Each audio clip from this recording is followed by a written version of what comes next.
Sprint sessions, sprint programs. Don't worry about taking notes for this, because as part of this course, I've done several different sprint programs, each one to fit into different parts of the periodization of the year. So don't worry about taking notes.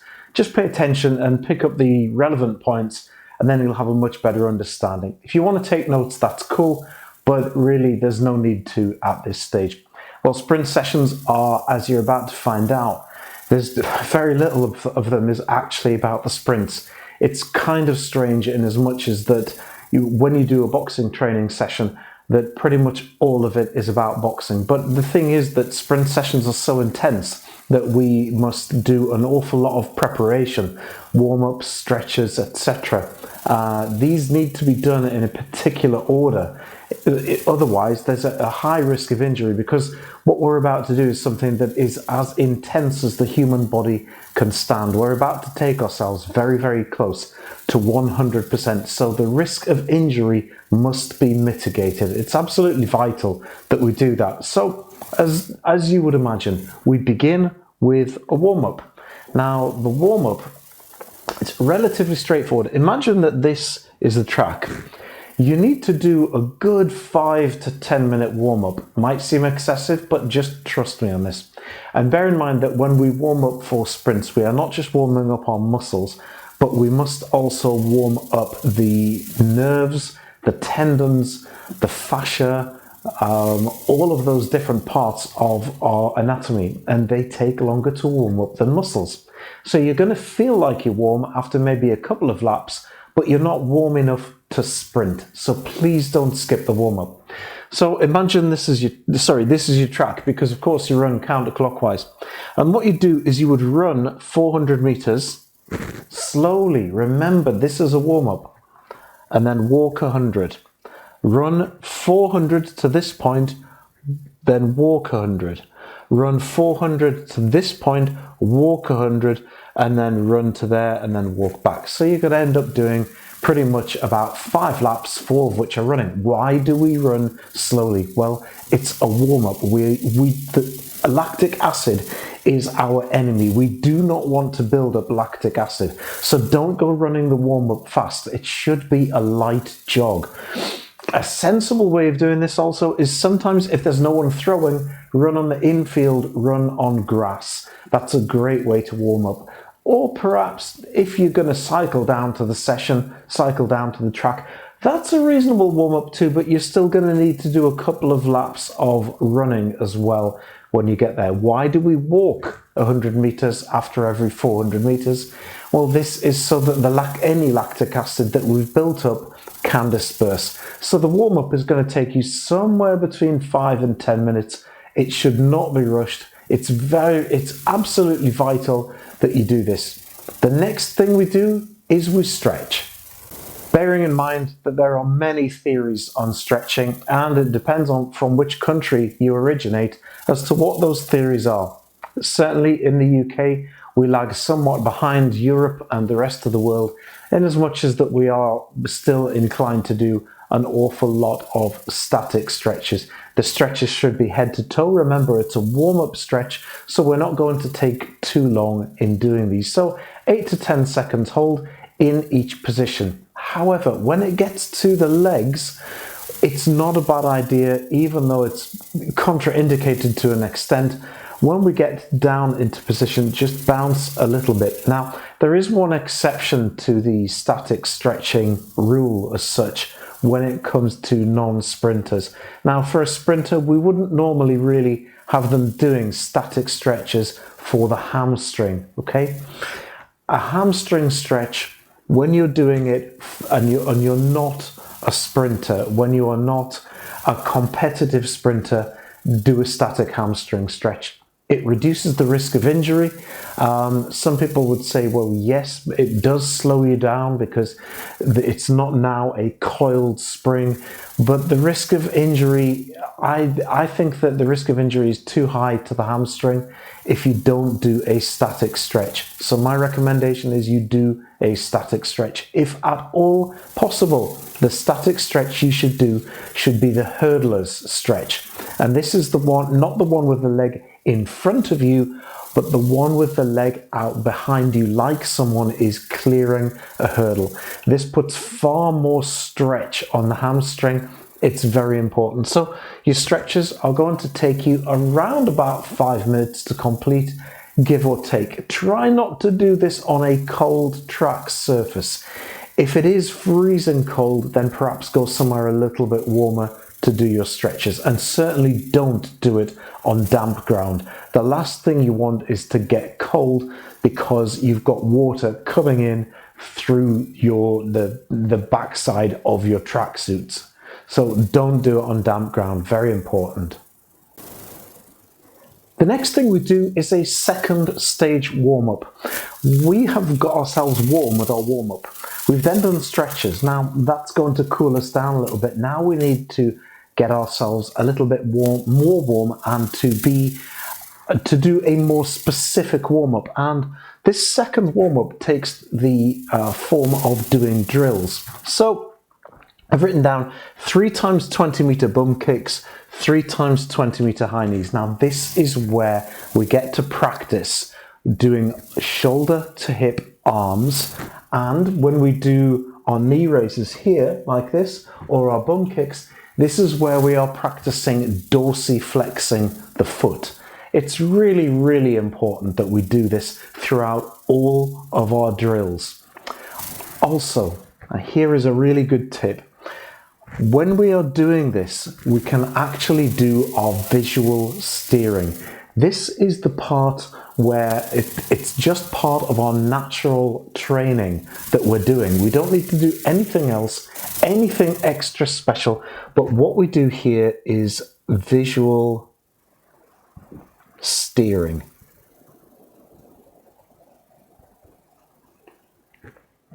See this specific video on visual steering within this course and you will understand what that is, how it is to make that work. It's absolutely and utterly brilliant. It really, really is in terms of improving accuracy, because bear in mind, we are training the mind. We're not just training our feet or our hands, we're getting accurate. It's the mind that we are training. So we're doing visual steering. Now, 3 times 20 meter bum kicks. The first repetition can be relatively slow. The second repetition, medium speed, and the third repetition should be quick. I like to alternate these. Now, you don't have to. You can do all of your bum kicks before you do all of your high knees, but there is an advantage to alternating by doing one where you do bum kicks on the way down, and then it's important that we walk back. This is called a walk back recovery for these. Now, what happens is that means we do bum kicks from here to here. So we do our bum kicks on the way down there, and then we walk back. To save time, we do not do high knees on the way back. Again, we are trying to prevent the buildup of lactic acid. We are allowing our neural system to recover from the intensity of this work. Neural system being the nerves. If we overload it, we get neuromuscular fatigue and we will not be able to provide such a powerful contraction. If you rush your warm-up, you're going to run slower, and that's our enemy. So, how I would do it, I would do one lot of bum kicks, walk back, one lot of high knees, walk back, both the slow ones. Then I go to the medium speed ones, and I'd go medium speed bum kicks up, walk back, medium speed high knees, up, and walk back. Then I go to the more intense ones. Rather than going slow, medium, intense, I go slow, slow, medium, medium, intense, intense. Then I do the fast ones there. And that means moving your limbs as quickly as humanly possible. Now, this is going to be difficult with the arms. Your arms, because it's a shortened leg lever, you're not going to be running flat out. You may end up just moving your arms like this. Just small movements there instead of using the full pumping action like this. It's more important to do the leg speed than the arm speed when it comes to doing this. So do bear that in mind, that the legs take the priority when we do this here. I'll write that in there. At this point again, we now go back into stretches. We do some specific stretches here. At this point, I like to put in the more ballistic stretches. You'll have seen people doing this, holding onto something and swinging the legs forwards and backwards like this. They're good exercises, turning sideways, swinging them out like this. I still also quite like just 10-15 seconds hold of a static hamstring stretch. This doesn't mean touching your knees. This means sitting down in the hurdle stretch position and doing this correctly.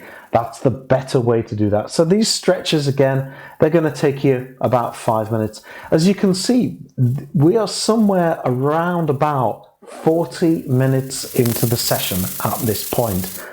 And you think, well, that's a long warm-up. But believe me, this is about injury prevention. We're building to a peak. And then we'll do the actual session itself. The session itself is actually only going to comprise around about 1/3 of the total time of the whole workout, if you like, the actual sprints. But don't think you're doing that wrong. And what a lot of people will do then is, if they do that, they will think, oh, I should be doing more stretches because, what people will do is they'll think I should be doing more sprints because I've done so much warm-up. Why am I doing so much warm-up and only so little sprints? They're missing the point. The point is to do this with great intensity. Okay, now it's at this point here, I'm going to put a little asterisk in here, okay? Because it's at this point we can do what's called potentiation, okay? Now potentiation, or to give it its full name, post-activation potentiation. So this is activation.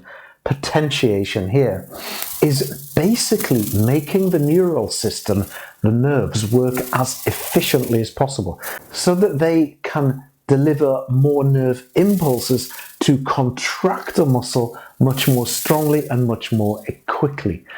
And one of the best ways to do this is plyometrics. Now, if you've got our other module on plyometrics, then this is where you would put these in. And I wouldn't recommend doing a full plyometric session, but you can see the benefits of putting it in here. If you were to do a plyometric session on its own, you would have to do all of this warm-up before you do a plyometric session. So you'd be using 40 minutes of your time in order to get to this one part here. If you insert it in a sprint session here, 1, you don't have to do that whole warm-up. 2, the activities fit together perfectly. So you can put the two things together, one before the other, really, really well. And your plyometric session is only going to take you just a few minutes. So if you're going to do your plyometrics, this is where you would put them in, and that's going to save you so much trouble, so much hassle. You can, if you like, put it at the end of your sprint session if it's going to be a longer plyometrics session. For plyometrics, bear in mind, I should go back one step. These exercises are plyometric in their very nature. So don't think you're not doing plyometrics. But in terms of doing pure plyometrics, you would put them in here. You can also put them at the end of the session, as I mentioned, but the advantage to putting them before the session is you're waking up the nervous system, the neural system, and it's actually going to be of benefit to your sprints, so long as you don't overdo it. If you're going to do a longer session, like I say, do that after your sprints. If you do it before your sprints, you want to keep your contacts down. Instead of going up to about maximum of 120, you want to keep your contacts down at around about 60. Watch our other module on plyometrics if you want to learn more about that and about some specific activities that can be used really to benefit boxers, so both upper and lower body activities. Once we have done our potentiation, the next thing we're going to do is we're going to do the most specific warm-up of all, which is strides. Okay, when we're doing strides, I've put 60 meters down. What's not really that important is the length that you do this over. Certainly when I was training for athletics myself, we would do these over 100 meters, And probably sometimes we do them at 80 meters. 60 is fine. Anywhere between 60 and 100 meters is fine. It shouldn't be shorter than that. And remember, the way that we denote these, and you should have watched the previous video on terminology, but we're doing 1 times 60 meters at 50%. And remember, this is effort. It is not speed. 1 times 60 at 75%, 1 times 60 at 90%. Then we are ready to do our actual real sprint session.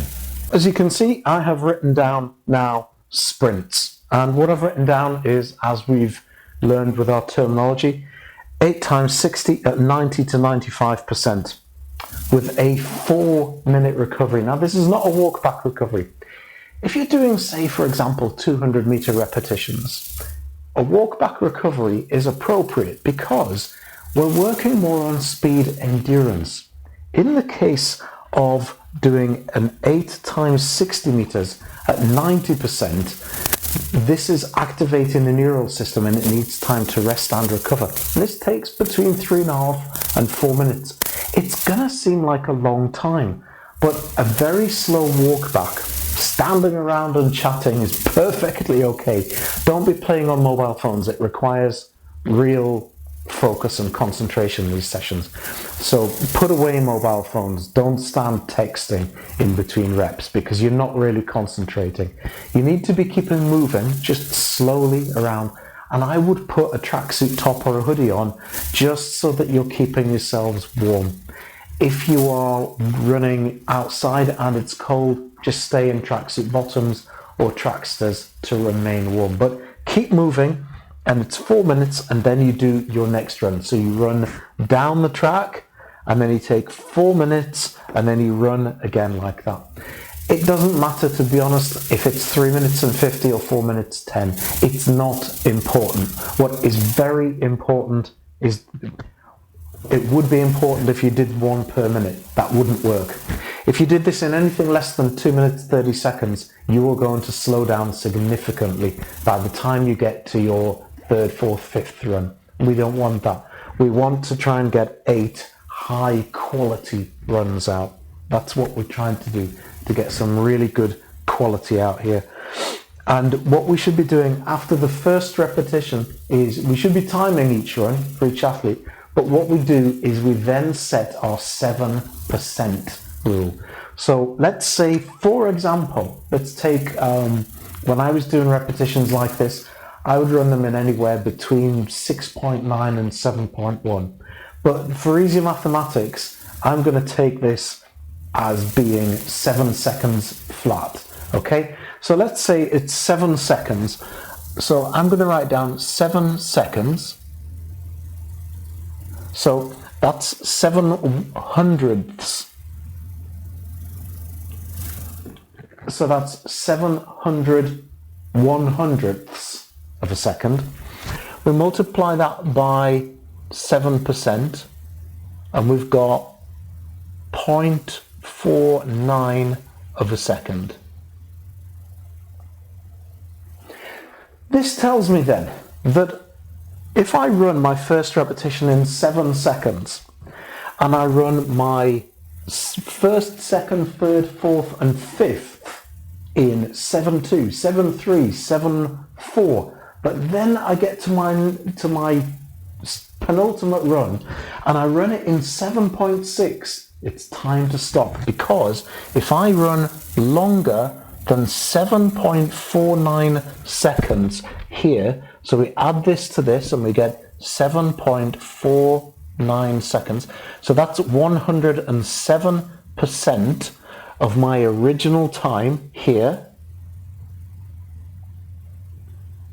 There. If I take longer to run than 7.49 seconds, that's it. I've overcooked it. Final thing we need to do is to do a cool down. I really like at this stage to just repeat some of these drills. Maybe not 3 times 20 meters, but it's a nice way to reinforce good technique. So, for example, if I'm moving towards you like this, focusing on my arm movement, dorsiflexing my foot, pushing my foot down hard backwards into the floor. I may do high knees at just a slow pace like this, just a little bit quicker than walking, so that I could just move like that and practice my technique so that my sprint technique is reinforced. All of these times that we have to reinforce good technique are going to lead to better performance and therefore better rate of force development and therefore better power output. That's why we do sprints after all. So a cool down with some drills is great. Maybe 1 or 2 laps after that, and then afterwards we would do any developmental stretches. Developmental stretches would be the stretches that are around about 30 to 40 seconds in length, and they're done at the very end because we're very, very hot, we're very, very warm, and these are the stretches where we try to increase the range of motion. That's the best time to do this. If you're going to do a stretch session at any time during the week, that's the time to do it, just in there. So I've written that in there so that we've got that in too. So as you can see, there's quite a lot to this. The most important part as such takes up only a very small percentage of the total time. This total session is going to take you somewhere between 1.5 and sometimes it could take you towards 2.5 hours, depending on what you do and how you work this. But this is going to take you it's a lengthy session, this. But just remember, even though you may think, oh, I could do 20 times 60 meters, it's all about the intensity of this peak. It is not about the warm-up. The warm-up is reinforcing technique, preparing your body to do this. Don't think, oh, it's disproportionately small, the amount of time I spend sprinting to the amount of time that I spend doing the rest of the session. I'm going to give you a really funny example of this. And this happened to me in a national championship. And there was a friend of mine and he was competing against me.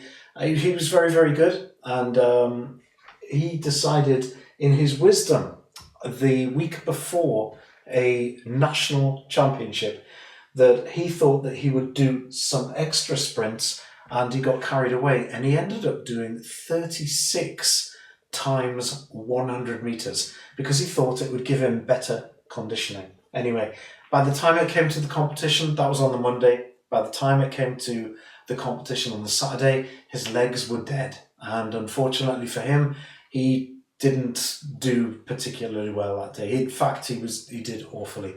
So if that could be a lesson, let that be a lesson. There are many times that we learn lessons. I explain this in this way because I have done these sessions hundreds, if not thousands of times, and I promise you, I know they work. So please, if I could give you any advice, follow the plan. Don't deviate, do exactly as I say, and you'll improve. If you don't, you're probably going to get injured, and then that's going to lead to a detrimental performance. Watch the video on the full session, where I take athletes through a full session like this in real time, and then this is going to give you an insight into some of bringing all of these things together. The session, the coaching points, the visual steering. You'll see me doing everything in that video, so it will all be brought together. Use these plans that I've given to you, and don't forget to record the time because that is going to help you monitor your boxes. Moreover, when you come to doing these as well, when you come into measuring your boxes, if you measure them this year, and let's say they have an injury or an illness next year, you can compare them year on year on year. I have data going back with athletes I've coached back to 1985. I have data on myself going back to 1984. So I know whether I'm improving or getting worse, etc.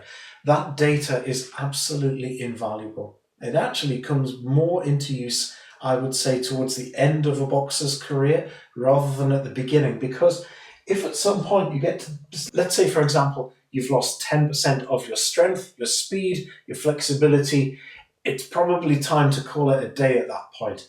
And the last person to know is the boxer. So if you are the boxer, you'll be able to look at the empirical data and say, it's time to call it a day. I'm 35 and I'm getting too old. Or if you're the coach, you'll be able to say to your boxer, look, your marks are dropping. It's time to call it a day. And you can use that as evidence to perhaps get somebody to retire before they cause themselves injury. I hope that's been helpful to you. I know it's very detailed, it's a lengthy talk, but it's very, very important. Good luck with those sprint sessions.